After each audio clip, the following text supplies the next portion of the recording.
Hi, everyone, and welcome back to Bible study this week. Really good to be back with you all.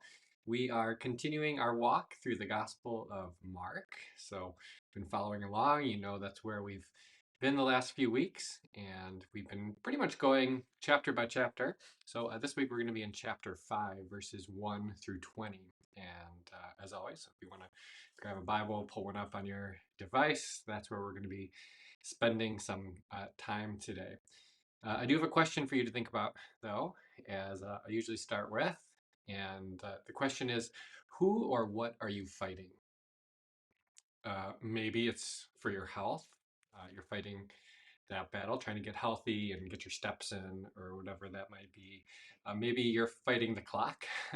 Your days are really busy, so you're just trying to fight to create some room in your life. Or maybe you're fighting another person, your boss, the barista at the coffee shop has just been wearing on you. Uh, maybe your battle is financial, trying to get a hold of your finances and money. Maybe you feel like you're fighting a political battle. You're not happy with what's going on, or you're not happy with the other side of the aisle, and so that's the battle that you are in. So just think about that. Who or what are you fighting today? Because I think one of the things our stories for today from Mark 5 does, it kind of reorientates us. It shows us what's really important and it reminds us of the most serious battle that any of us are engaged in. And too often we get caught up in these little fights that really aren't worth fighting at all when there's something much bigger going on. But maybe we'll get there in just a few minutes. Again, we're in Mark chapter 5. But I do just want to kind of, again, as always, give you a little bit of context today.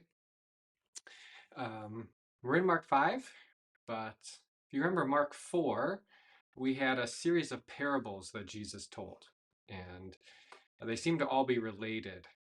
They weren't just kind of like this haphazard collection of stories. And so we had the parable of the sower, and then we had this parable, this little saying about a lamp on a stand. We had the parable of the seeds, and then the mustard seed. And now we're going to get a series of stories that also seem to be related in one way or another. And they're all going to be miracles that Jesus does. And let's see about those. So the first one is Jesus calms the storm in Mark chapter 4 at the end there. And this is a story that really demonstrates Jesus' power over natural forces, right? There's this raging storm. Everything's out of control.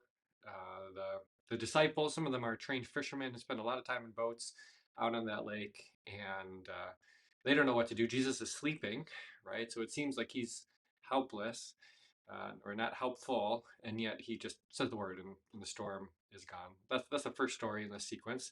The next is the story we're going to read today. Jesus restores a demon-possessed man. Jesus showing his power over spiritual forces that no one can seem to control. We'll talk a lot more about that. Then there's one more story in the series, and Jesus raises a dead girl and heals a sick woman. So Jesus shows he's more powerful than sickness and even death. And so you can see, maybe in just what I've showed you already, some of the similarities between all these stories. They focus on Jesus' power over natural elements like the weather, over spiritual elements like demons, over sickness, and over death. Jesus is stronger than them all. And our story for today fits right neatly in that sequence. And so let's just jump in because that's where we'll spend most of our time. So, but just to back up quickly, Jesus calms the storm, right? He's on the Sea of Galilee, and they've now landed the boat. It says in chapter 5, verse 1, they went across the lake to the region of the Gerasenes. The Gerasenes, um, I'm trying to pull up a little note here. It's going to be pretty small. I don't know if you can see it. It says some manuscripts call it the Gadarenes and some the Gergesenes. This is an area, though, regardless of which of those similar sounding cities Jesus ends up in, this is in an area that would have been Gentile territory. It was in the land of Israel, technically, at that time, but it was inhabited by non Jewish people. And in fact, it wasn't that long ago in that land's history that this Israelite area had had Roman troops marching through as they conquer the land of Israel, and a number of those troops camped there. Legions of Roman soldiers stayed there. And remember that word legion, it stands for a group of Roman soldiers, because that word will come up again. So this is an area that most Jews would not typically go to, right? It was not, I mean, it was in their land, but their people weren't there.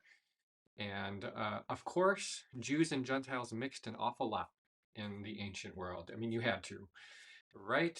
You were doing business, and there were Roman soldiers walking down the street. Couldn't avoid them. There were Gentiles living in Israel, not just out here on the outskirts, but also in Jerusalem. Uh, so it was not as though Jews and Gentiles never mixed, right? But you probably wouldn't have visited the Gerasene area, right? This was predominantly Gentile, and just an area that most Jews did not go to. It was on the other side of the lake, and so it would have been easy to avoid. So in that sense, the land is unclean for one reason, right? It's Gentile territory. All right, let's keep going though. When Jesus got out of the boat, a man with an impure spirit came from the tombs to meet him. Okay, now we're going to meet more uncleanliness. First, there's a man with an impure or unclean spirit.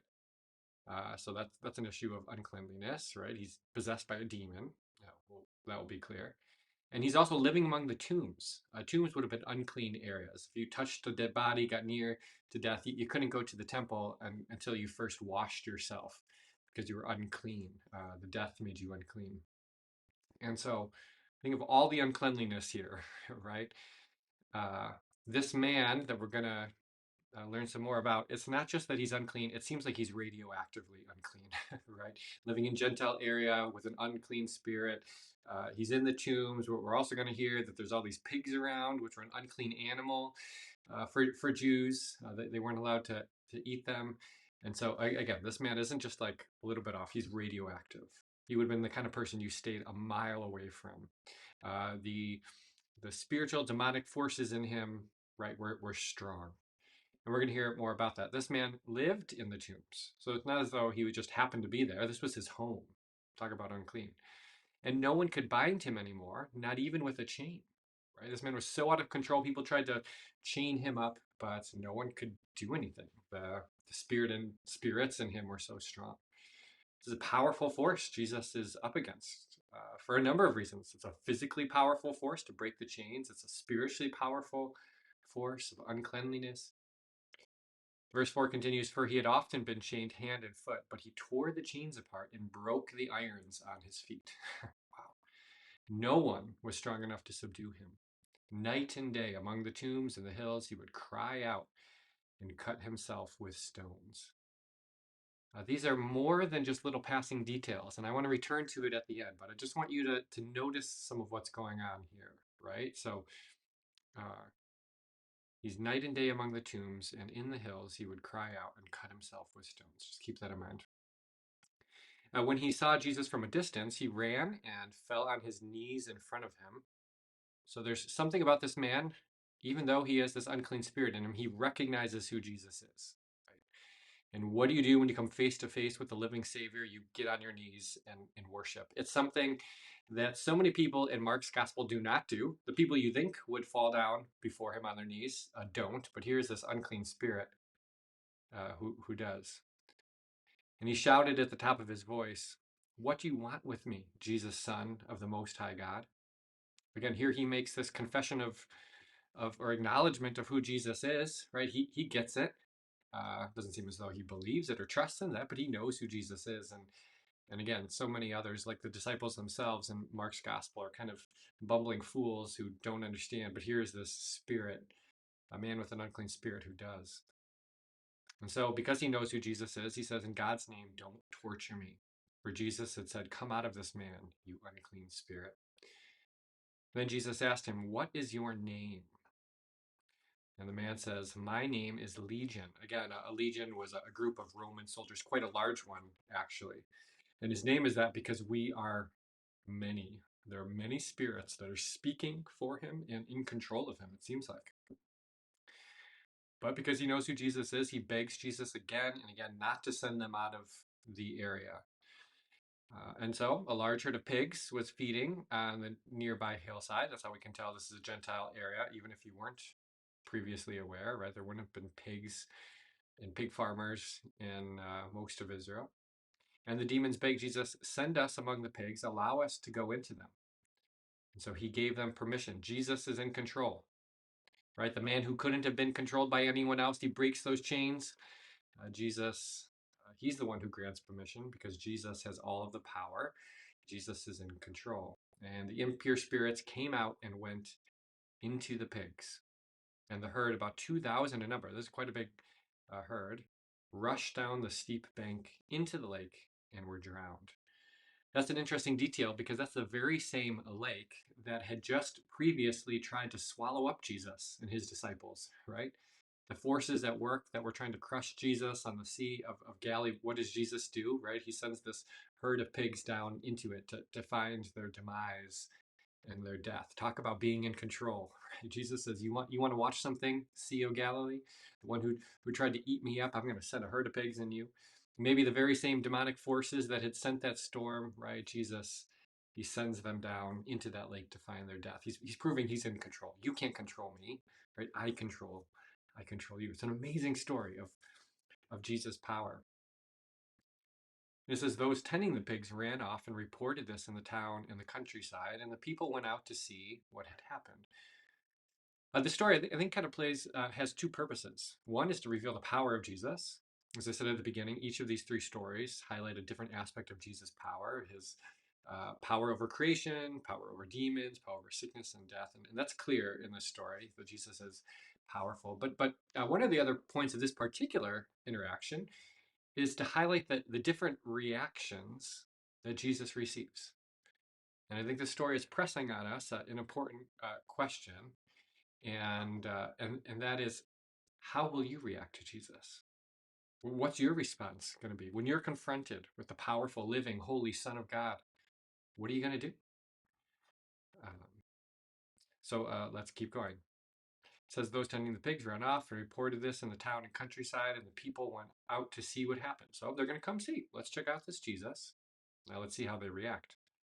And when they came to Jesus, they saw the man who had been possessed by the legion of demons sitting there, dressed and in his right mind. Right? They knew this guy. They had tried to bind him up. They knew how dangerous he was. Right? Not every day you see someone walking in the tomb, so they see him, and suddenly he's normal. Can you imagine what that must have been like? And they were afraid. Those who had seen it told the people what had happened to the demon-possessed man, told about the pigs as well. Then the people began to plead with Jesus to leave their region. So they see the power of Jesus. And rather than falling down on their knees to worship him and to acknowledge him, what do? They push Jesus away. Get out of here, Jesus. You just cost us a lot of money.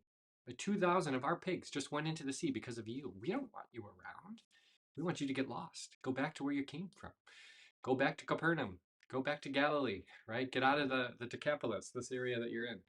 We don't want you here.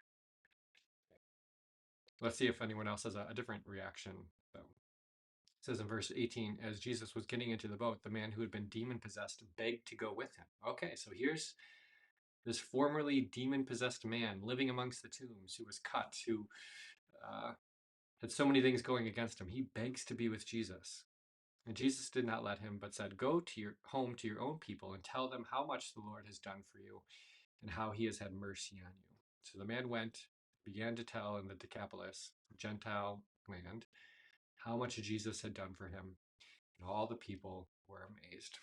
Two very different reactions, right? One group of people pushing Jesus away. They're afraid of him. They don't want anything to do with him. He's cost them money. They don't understand him. They push him away. And here's another man who begs to be with Jesus. And when Jesus says no, he goes out and he tells everyone he can about his Savior. One interesting note you might be wondering is so often in the Gospels, Jesus tells people just like this man not to say anything, right? Maybe you can remember these stories. Like he'll heal someone and then he'll say, okay, don't tell anyone about this. Just keep it kind of quiet. And that seems to be because he knows that if people start talking about this, that his end might come quicker than it already did, right? So if word gets back to Jerusalem and the leaders come out, that he might be put on the cross before his work is done. But it seems as though uh, in this instance, he says, go out and tell everyone. And it might be because this man's going to go back to Gentile area where the risk isn't the same. Right? If they know about Jesus, they're not going to be threatened by his Jewish power. Um, and so he allows it to happen. Two very different reactions to Jesus, right? And I think, again, all of this presents us with a question. How will we react to Jesus? And so one question I've been asking myself is, how can Jesus change me or you today? Right? I've heard the story, now you have too. How will I react? Am I going to shrug my shoulders and go about my day as if nothing happened? Am I going to push Jesus away because he doesn't say what I want him to say, or he's asking me to do something I don't want to do, right? How am I going to react to Jesus? And I want to be changed by him. So how can Jesus change me today? How can I fall on my feet like this man did and worship Jesus today? This question I'll just invite you to think about and to ponder a little bit. This is an amazing story, but it doesn't actually stand alone. I think in many ways it's meant to get us to think about another story. So this is a story about a man who is facing a spiritual battle, uh, who many people tried to bind and chain up. This is a story about a man who is found amongst the tombs on the outskirts, right, on the outskirts of Israel, who cried out and had been cut with stones. Now, can you think of any other biblical story that this sounds like? I think it's meant to remind us of the story of of the final weekend of Jesus' life, right, of his death and resurrection. Because on that day, Jesus was sent to the outskirts, not of Israel, but of Jerusalem. And there, outside the city, he would end up in a tomb. There were those who tried to bind him, putting him on the cross, but of course, he wouldn't stay bound. It's a story of legions, Roman legions of soldiers who appeared to be in control, who cut him not with stones, but with a crown of thorns. It's a story like this one of freedom and victory over spiritual forces. The story is meant to get us to reflect and to meditate on the story of Jesus' most amazing sacrifice. In this story, we see Jesus bring freedom and victory through his amazing power to one man who had been demon possessed. But in the story of Jesus' final weekend, we see the story of our salvation, right? Jesus bringing freedom and victory, not just to one man, but to the world, to all who would believe in him. And so I hope that you can hear the story for what it is, hear the power of Jesus. I hope you consider seriously its implications. How am I going to react to Jesus? What is this story leading me to do today in light of who Jesus is? How can I be changed by him? But I hope that maybe even most of all, you can reflect on Jesus' amazing sacrifice of love and how he did all that to overcome our greatest enemies. The first question I asked you today was, who or what are you fighting? And I think so often we are fighting the wrong battles. We're investing in, spending time worrying about, thinking about the things that really just don't matter eternally. And that there are greater spiritual forces than we often recognize: sin, death, and the devil. And Jesus came and he defeated them all through his death, through his resurrection, and his ascension. We are victorious and we are free in Christ. Well, hope you're blessed by this time. Look forward to talking about it more this weekend in worship. Hope you have a wonderful rest of your week. God bless you all.